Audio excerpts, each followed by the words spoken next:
Hey everybody, welcome back to Terminus, the only extreme metal podcast that matters. I am the death metal guy, flying solo today. The black metal guy is currently embroiled in an argument with his Dungeons & Dragons group that, merely because his character is named Rob Darkin, he does not have access to every spell in the game. On Terminus episode 37, we covered the debut full-length by a project called Anal Stabwound with the Visceral Sovereign. This is a brutal death record that is unusual amongst its contemporaries due to its very developed narrative songwriting style, its high technical expertise, and a real sense of atmosphere and in-depth songwriting development that you don't typically see in the genre. And I'm fortunate enough to be joined with Nikhil, the sole mastermind behind the project. And how are you doing today, man? I'm good. How are you? Thanks for having me. Hey, I'm doing good. So, a little backstory. This interview has been like a nightmare to complete because originally we were scheduled to do this a while back. I got sick and flaked out. Then we did record a version, and it ended up being plagued with audio issues. But now we're here, and I think we're good. So we'll proceed. I hope so. You don't want to have to do this shit again. All right. So... All right, so last time we spoke, we talked pretty in depth about your songwriting process, and we're definitely going to go over that again, but just give us a little bit of background on Anal Stabwound, or more generally, kind of how you came into brutal death and doing this music. Because I've actually been watching on YouTube for a long time, where you do a lot of brutal death covers, mostly guitar, but you're doing a lot of multi-instrumental stuff now. And it seems like that's where you first started to get kind of the ball rolling on this whole process. Is that right? Oh yeah, it basically all started with the covers stuff. I mean, I got into more of the like brutal death metal stuff a couple years ago, probably like 4 or 5 years ago. But yeah, I mean, you can pretty much see in like the progression of my videos where I started to get into the like more raw stuff, if that makes sense, since I started it with like, I think my first cover was like a Visceral Disgorge song. But, I mean, it started mostly with, like, as in terms of the straight metal stuff, like, technical death metal, like, progressive death metal, like, Beyond Creation, Necrophagist, like, all those kind of classic technical death metal bands. And then I started, discovering through, like, recommendations or, like, even just YouTube recommended, just, like, more of the raw, high-intensity, brutal death metal stuff. Yeah. And so how did Anal Stabwound begin? Is this your... So this is your first full length that you've released. Is this the first music you've written, or do you have a lot of stuff in the tank already? Well, I guess you could say I started writing this album probably like 3 or 4 years ago, since I've just been constantly like being dissatisfied with what I've written and just kind of scrapping it and rewriting stuff, as many people do. But yeah, I mean, so this is pretty much the first like metal stuff I've written. I've done like one-off like garage band projects for a couple of years, but this is the first stuff like I've actually written a full album of and like had intent to put out. So yeah. Yeah, you see, the problem is you're too young. You missed the MySpace era, and you could have just been doing your garage band projects and doing splits with Malodorous and shit back in the day. It's the ideal time for that classic stuff. MySpace deathcore band, yeah. Oh yeah, no. Hey, Malodorous is back, and their second album's finally coming out. I'm really excited about it. So. Oh really? Yeah, Did yeah. they have like a single out yet? Yeah, they I think they did the title track off the Carry On Recoil, which is like the album they've claimed was going to come out for like 9 years now, and I guess it's actually happening now. It's like it's like the development of it's like the development of Duke Nukem Forever or something. It's just like it's just like we're still working on it, guys. We'll get there. I've noticed a lot of like of those classic bands just been coming back, especially on like Brutal Mind, like Guttural Slug, Disavowed.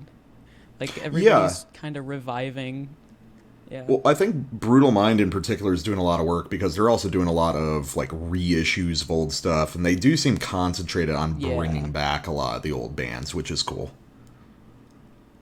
Yeah, but I mean, how many like lineup changes has Disavowed gone through?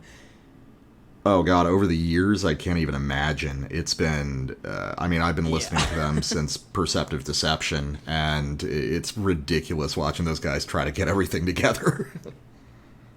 Oh my god. I mean, when you write music like that, it's hard to keep up. Oh yeah, yeah. No, Perceptive Deception's still one of my favorite brutal death records of all time. Oh yeah. Yeah, so you were talking about kind of the progression from tech death into kind of raw, brutal death metal.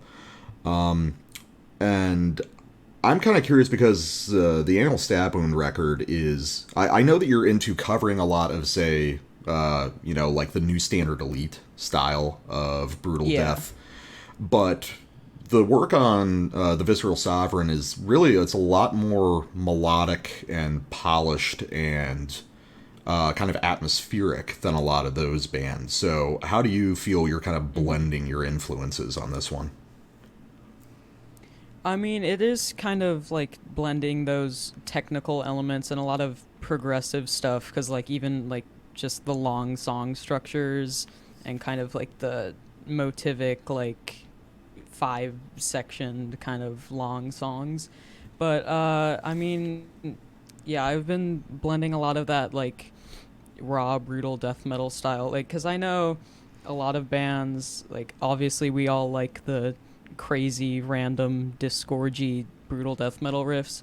But I Mm-hmm. mean, especially with like a record as long as the Visceral Sovereign is, like, it's a lot of the, like, more straightforward, brutal death metal bands, like, albums are like 30 or so minutes. So I felt that if I was gonna make more of a, like, full length kind of release, then you kind of need more of a cohesive, like, melodic type approach if it's that long of music.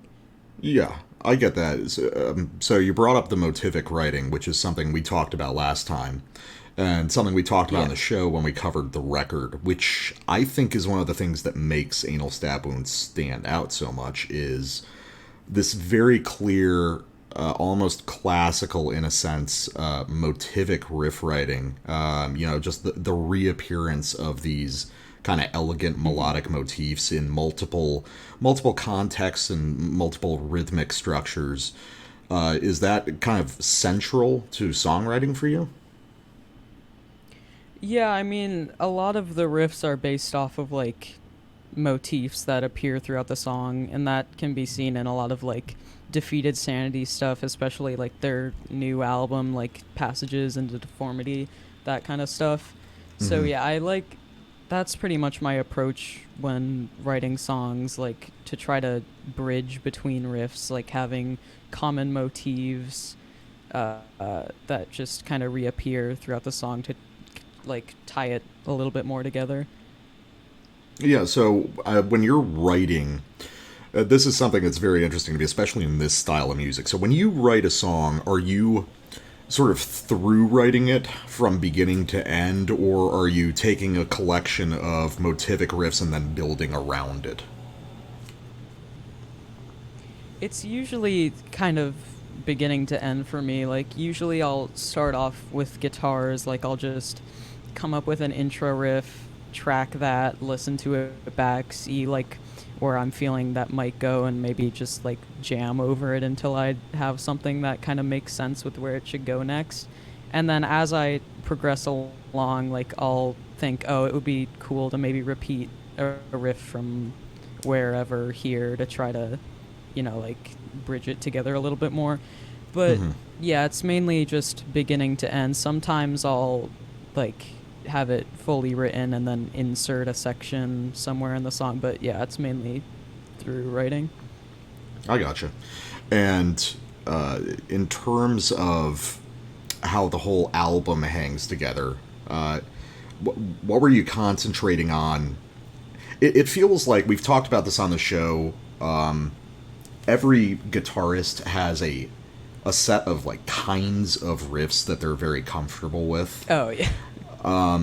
Yeah, I mean, for me, I don't write a lot of brutal death on guitar. I do mostly like old school death metal or black metal.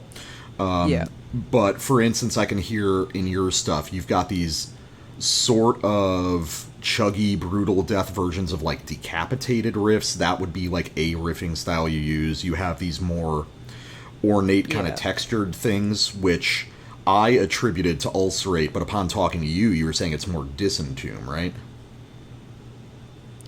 Yeah, I mean, well, like, even Disentomb, I think, draws a lot of inspiration from Ulcerate and those kind of, like, dissonant death metal bands. But yeah, especially what you said about, like, the decapitated, brutal death style riffs. It's a lot of, like, shifting dyads, like, tritones, fourths, minor thirds, major thirds, stuff like that. So just, like, sometimes there's just a bass rhythm of those shifting kind of chords, and then you just kind of trim pick it to get that sound, and that's what I've done on a lot of those tracks.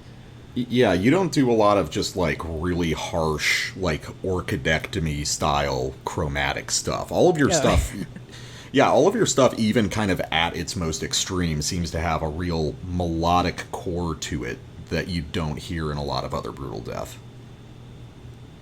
Yeah, I try to do more stuff like that, especially with those fast riffs, like in order to kind of break them down to progress into a next section, you kind of need that kind of quote-unquote melodic type riffing to like just kind of further the song and make it easier to break down later on. But yeah, I mean, just having like a less melodic riff, it can be a little more difficult to do stuff like that. Oh yeah, no, I mean when I write, one of the reasons I have trouble writing brutal death stuff on guitar is because it's so hard for me to write a super chromatic riff and be like, yes, that's the way I want it. That's what it's supposed to sound like. I can listen to, I could listen to Insidious Decrepancy all day, which is like nothing but techie chromatic riffs, and I'm like, yeah, this is all awesome. But when I try to do something like that, it's like, is this the right version of it? And then I just get in my own head, and I can't fucking figure out what to do with it. Yeah, it's so much trial and error with that type of stuff.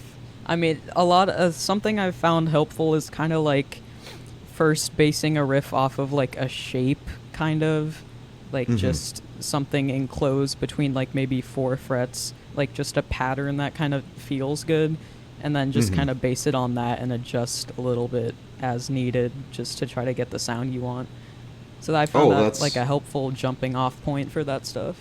Well, that's something I kind of learned from watching some of your videos, because especially, we talked about this last time, but when you did the cover of Balsabub, and picking that apart and then seeing, okay, so these are basically Brodequin riffs, and Brodequin riffs are also not quite like other brutal death riffs, because there tends to be some sort of like micro phrase, like a snatch of like kind of medieval melody, and then the chromatic stuff is wrapped around it.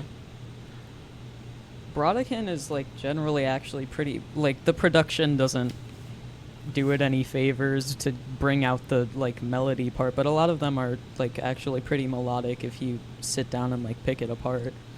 Yeah, and it's also much simpler than it seems at first. Like, because of the production, Brodequin riffs sound like there's a billion notes in them, but it's like, oh, they're actually these pretty simple interval patterns. They're just really well chosen phrases. Oh yeah, and a lot of repetition too. It's like I think those kind of early Brodequin-y bands have that more like cohesive, less riff salad type approach, because it's a lot more melodic and like very carefully repeated and stuff like that, which I found really cool. Yeah, well, I mean, I think that, I mean, in a bigger sense, I feel like Brodequin is like the the heartbeat at the center of most of the raw brutal death stuff. I feel like without Brodequin, Definitely. there's no new standard elite, you know. Oh yeah, definitely. That like hyper blasting, John Eggman, ping blasting stuff. Yeah. Oh yeah, you gotta have the ping. I mean, yeah, basically between Oh yeah. yeah, between like methods of execution and like molesting the decapitated. If you remove those two, brutal death, modern brutal death, basically doesn't exist. Oh yeah, definitely. Especially the production. Like even at the time, if that was considered like shitty production, the people who love those bands want to kind of emulate that. So that's basically what's taken the whole raw, like kind of movement off. Yeah, and it's interesting because that was almost like a reactive thing because like in the mid to late 2000s there was just so much super polished like clinical unique leader tech death, and you started seeing the first of those like really raw guys emerge like late 2000s, like again like orchidectomy and stuff, and now it's just taken off, and that's the style of brutal death that I was always really into, so it's cool to see that become like kind of preeminent. And I've even seen that with like black metal, that kind of raw style being a reaction to the more like polished black metal, and I think that's the exact same thing that happened with brutal death metal. Oh, definitely. So, we talked about this last time, but it bears repeating. So, the drums on the Visceral Sovereign, those are all you. That is not a drum machine. Yep. So, can you take us through kind of your instrumental background? Because obviously you're doing all the instruments and the vocals on this record, and we've seen you play guitar on your videos a lot, and now we're starting to see the drum covers, but it turns out drums are actually your first instrument, right? Yeah, so I started playing drums probably 10 or so years ago, like actually seriously. But so yeah, I started doing more of the extreme metal stuff probably like 6 or 7 years ago, like blast beats, double bass, that kind of stuff. So, and then guitar, I think I started probably 5 or so years ago, and then I've started bass pretty much while I was writing that album, so I could actually play the parts. So, yeah, and I started drums like classic rock stuff, progressive rock stuff like Led Zeppelin, Rush, those kind of bands, and then I started getting into the more technical progressive metal stuff, like even like Dream Theater and bands like that. Mm-hmm. And so first of all, it always takes me aback that it's like, oh, I picked up guitar 5 years ago, and here's where I am now. Great. Thanks, Nikhil, making me realize how badly I applied the time of my fucking 16 years of playing guitar or whatever. Or maybe how I've played guitar way too much. So, is that basically your whole thing outside of, school and whatever obligations, is just kind of grinding away on music all the time? Yeah, pretty much. I'm in a program called School of Rock in New Canaan, and we basically play shows around the area, like classic rock stuff, and obviously that's not really been happening in the COVID time, but yeah, that's mainly what I do. How do you keep it consistently interesting? Because for me it's a matter of like trying to it's very difficult for me to just like sit down and practice something. I have to constantly be like writing something new, or like having that sort of goal in mind. So I've always been impressed by people who seem to just like really love just the act of playing an instrument, which is not something that's ever been my thing. It's always just been a means to an end. So how do you maintain that level of interest like you do? The main drives is usually like if I want to play a song and I can't play it, then I have to practice. But Yeah, it's just like maybe if I'm not accurate or if I'm not getting a certain technique, I'll just kind of force myself to sit down and try to actually get it. But yeah, the main motivation is just kind of play the stuff that I can hear in my head and be able to play it well, or be able to play a song that I hear, I'm like, oh, that sounds really hard. So, I mean, I personally don't do a lot of like very structured practicing, which is probably a bad thing. But yeah, I mean, interests. I mean, I'm just playing all the time. I'm not. Yeah, that's kind of a hard question to answer, but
You touch on something interesting, though, which is something that I've seen with a lot of brutal death guys in particular, which is the idea of playing this kind of music as a sort of athletic exercise. You know, it's Oh, yeah. about constantly outdoing yourself. It's about constantly exercising. It's about exceeding yourself, which is really interesting because that's something I've done kind of unintentionally, writing my own music. You know, I write something that's just a little bit harder, so I have to like practice it until I can play it.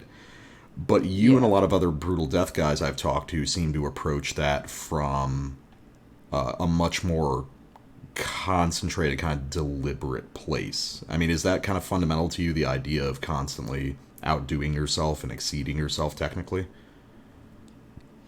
I would say so, but like even in that kind of like trying to outdo what you've previously done, sometimes it can like come at the expense of actual songwriting. So it's a tough balance, but yeah, especially with like a lot of those extreme bands, like even Archspire or like the super fast technical bands, there's like a kind of an expectation that the next album will be way faster, way heavier. But I mean, even if it is, like sometimes the previous material is better, like in a songwriting sense.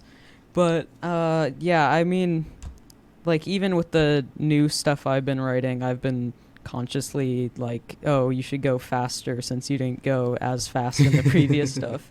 So I have a so, speed I mean, debt to the people. you must exceed 300 BPM. But yeah, I mean, I get that desire, but it's a very fine balance that you should try to maintain. Yeah. So, in addition to Anal Stabwound, first of all, congratulations. It seems like reception to the record's been great. And, Oh yeah, thank you. you know, congrats on getting on Inherited Suffering and everything. But you've got several other projects. You're doing a lot of kind of session type drumming with other bands. So, do you want to kind of spin Yeah. us through those real quick? Yeah, so right now, actually, yesterday the Undeciphered album got released, which I've probably worked on like 6 or so months ago. So I'm happy that that's finally gotten out. I've been doing some drumming in Bludgeoned, Engulfed in Repugnance, which is the same guitarist as Undeciphered since he's in like 16,000 Yeah, it's bands. Oscar, right? Yeah, yeah. I think you covered a couple of his bands before. Yeah, we covered Induced and Molecular Fragmentation. He's got a really unique guitar style that I think is a lot more influential than people realize. Mm-hmm. And even just from his tone, you instantly know that it's him. And then I've been doing a couple side session drumming stuff, like there's a project Hate Inclination. It's in California. It was a one-man band, but now it's going to be live drums for the next release. And then Hebephrenia, which is the guitarist from Hymenotomy's side project. So yeah, it's been really cool to get to be able to do that stuff, especially since you can all do it from home. Yeah. So for everything you're doing right now, everything you're doing is remote, right? Yeah. So, I mean, have you, in terms of like the metal stuff you've done, have you ever gotten to be in a full band environment, or has it always been like remote or yourself?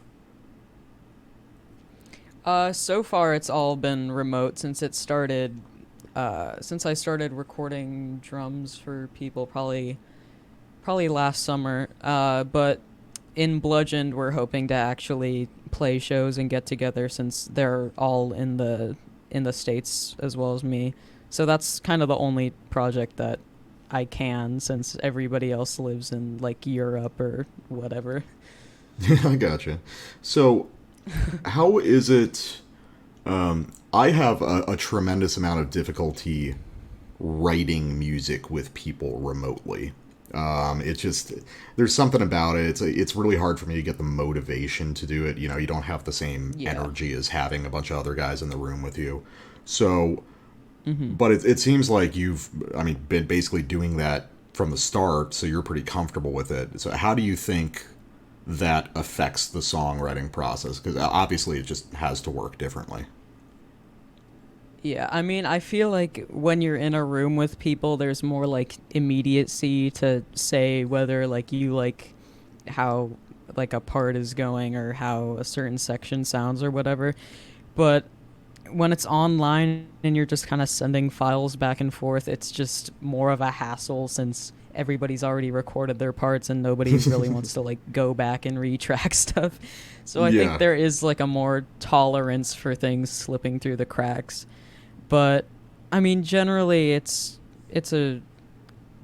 I mean, since I've been doing it, especially with Oscar and how his workflow goes, I've gotten a lot more comfortable with it. But when I first was recording the undeciphered stuff, it was really hard to like find a place to start. But then just through feedback and knowing what everybody wants, it got a lot easier.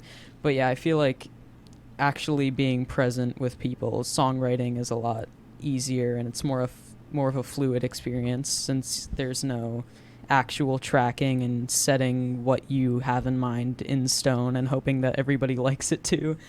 But yeah, I mean, it's definitely a different experience.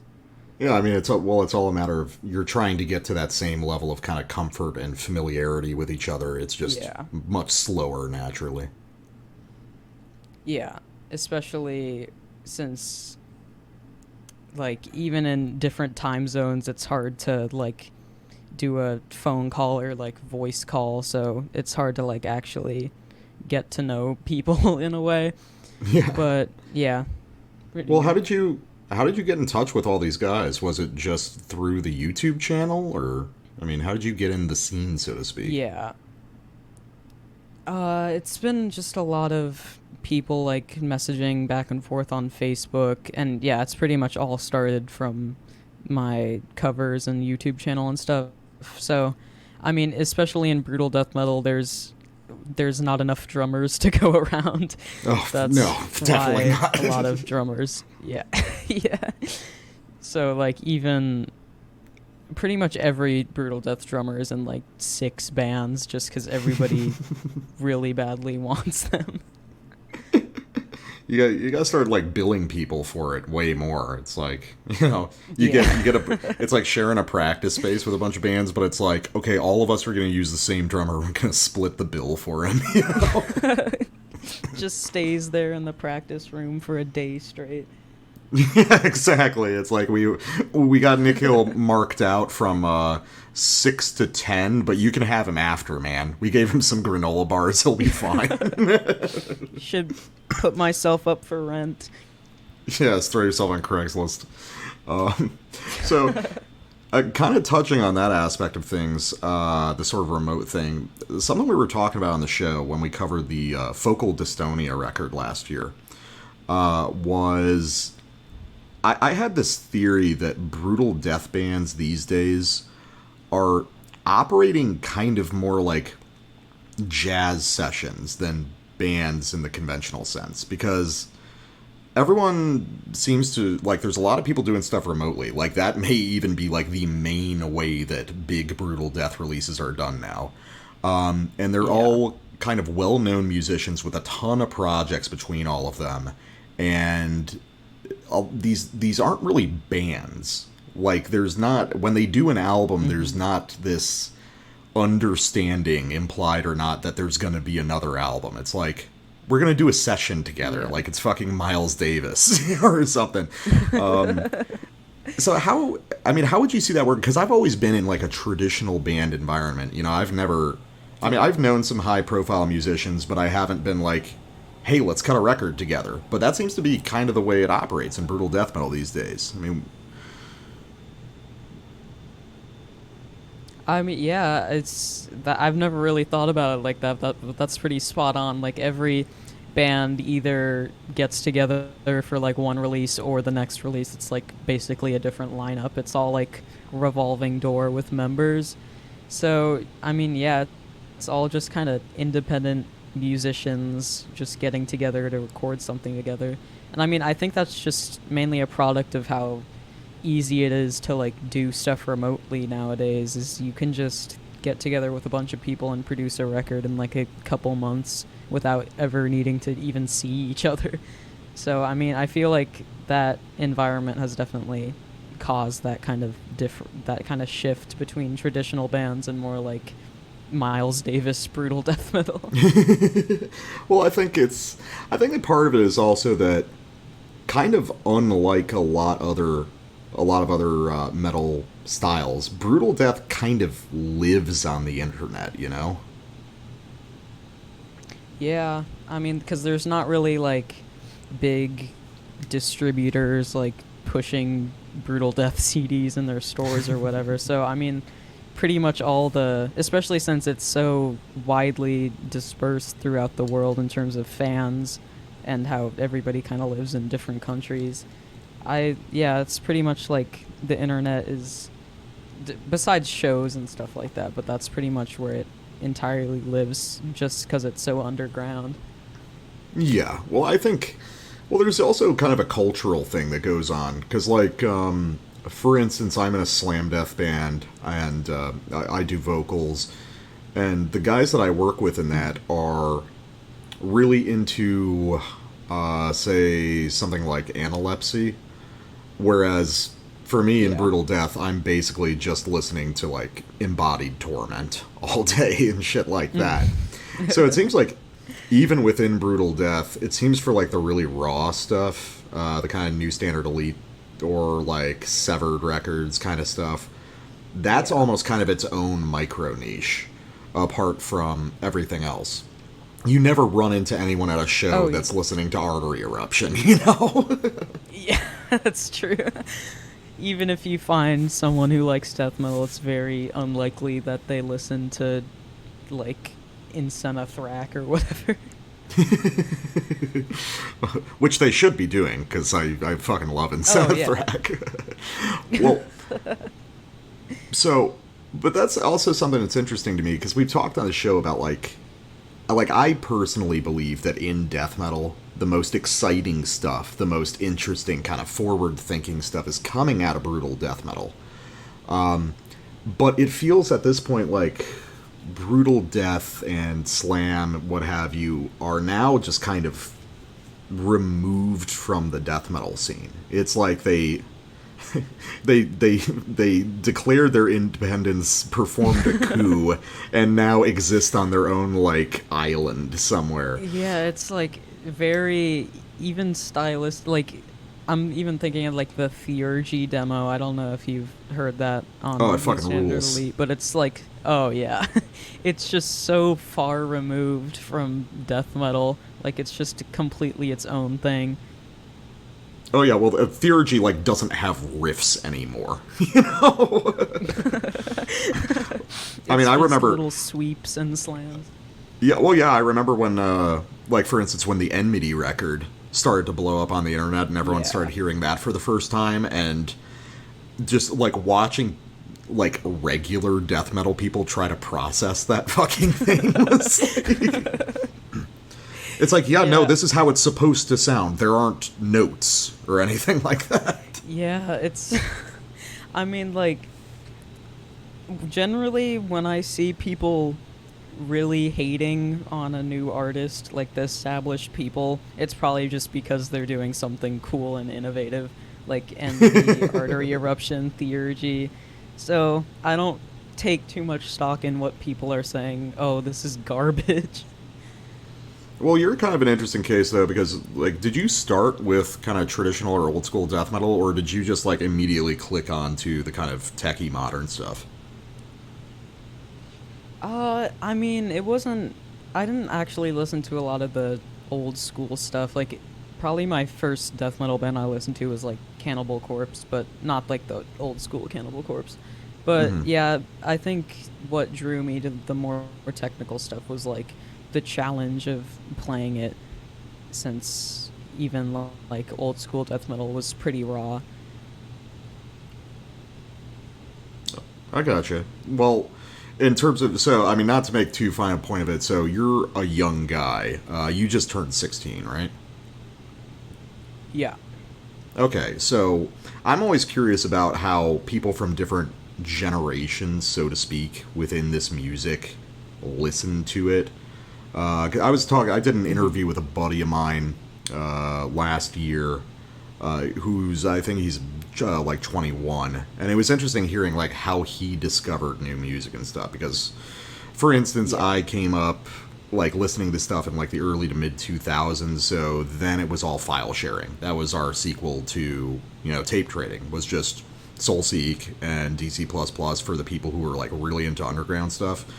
But nowadays, with stuff like YouTube and Bandcamp, it's at a level of accessibility it's never been before. So it's interesting, like back in my day, fucking Christ, back in my day, holy shit, you would have had to like be really invested just to figure out that stuff like Artery Eruption exists, where now you've got like algorithmic recommendations that will funnel that stuff directly to you. So for you, I mean, nowadays, you're tapped in with all these people in the scene, you know everything that's coming up. When you were first discovering it, is it just like fucking YouTube and Spotify, or like how do people do it these days? I mean, yeah, it's pretty much all internet, because, like, no one's really handing out CDs of, like, Enmity records or whatever. But, yeah, it's pretty much all, like, YouTube recommendations, even, like, comments like, oh, this sounds like whatever. But, yeah, it's pretty much all internet discovery or Bandcamp or, like, related artists and Spotify or stuff like that. So I think that amount of heightened accessibility has really grown, like, both people who like it and then both people who stumble across it and like, what the hell is this? Well, I mean, honestly, I would attribute a lot of it just to, it sounds weird to say that it's so important, but I think that Slam Worldwide really has become like one of the most important things in this whole side of music. I call it I think I was calling it the greater beatdown movement, because it's kind of like, because Slam Worldwide obviously was starting with just slam, but now so much of it is like beatdown hardcore or really gnarly brutal death stuff. It seems like all of those scenes seceded and became their own thing. Like all the guys that I talk to who are into like New Standard Elite tend to be into like really weird beatdown hardcore stuff or down tempo, or these other, it's like all the music that got disrespected by normal people is gathered together in one place. Yeah, I've never really met people who they either love beatdown and hate raw brutal death metal, or vice versa. But I mean, especially with Slam Worldwide, it's kind of hard to avoid like that kind of mixing of genres, simply just because you pay to get your band posted on there, and then if the moderator doesn't want to starve, they can't like refuse bands. But I mean, But I mean, the beatdown guys that first started posting on there, like they understood there was something to it. Like there's a reason that became like a part of the texture. You know what I mean? Mm-hmm. And I think basically become like the home page for slam or beatdown hardcore stuff. Yeah, I think it might have to do with like a lot of those bands that were coming out, in the early 2010s, like No Zodiac, Zabalba, that started bringing back hardcore meets death metal, but not in the deathcore way. Yeah, I actually like a lot of that stuff. I don't think it's like as traditionally beat down. Like a lot of the vocals are more death metal sounding, like Balzaba, Zabalba, like Fuming Mouth, even their new stuff. So I've actually kind of liked a lot of that, because it's like kind of that old school death metal new style mixed with like melodic stuff and beatdown. Yeah, no, it's the opportunities for people who are into really dumb music have expanded like infinitely. That's very true. Just look at all the parody slam bands on Slam Worldwide. God, I can't believe people are still doing that. So funny. So in terms of Anal Stabwound, What's next for that one? Because obviously a lot of people really enjoyed this record. So are you already writing new stuff? And moreover, is Anal Stabwound? You've got all these other bands, but is that one going to be kind of your main solo thing, or do you have a bunch of different shit you're looking to do? That's probably gonna stay my main solo thing. I don't foresee like making a second one-man project if I already have like this kind of built up so far. But for now, I've been slowly writing stuff over the past couple of months. I'm gonna be releasing a split soon with two other bands, and I'm thinking of also releasing an EP along with that, with the split songs and maybe a couple bonus tracks. So yeah, that's pretty much what I've been working on. And then musically, what's the next step beyond the Visceral Sovereign? What do you want to accomplish? It's a lot more melodic in the like dissonant sense of melody, and it's a lot like even like listening back. Even there's a couple spots like where it's kind of that riff after riff type approach, and I've been kind of trying to avoid that. So not more repetition, but more like actual trying to like make cohesive songs and sections kind of stick together.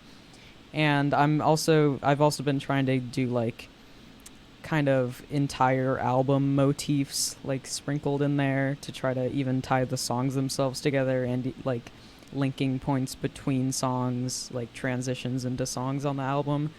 So I've been trying to work on that to try to get more of a cohesive full album than I've previously done, because I haven't really done transitions between songs. And hearing albums like Defeated Sanity's recent, where all the songs are just perfectly interwoven, has kind of led me down that path. So what's the end game? Is it just doing the brutal death YYZ? Probably just random Behold the Arctopus brutal death metal, maybe. I think sticking with Rush is probably better, but how about Orth Yeah, Realm? maybe. How about we do Orth Realm brutal death? Yeah, maybe. 2112 slam brutal death metal.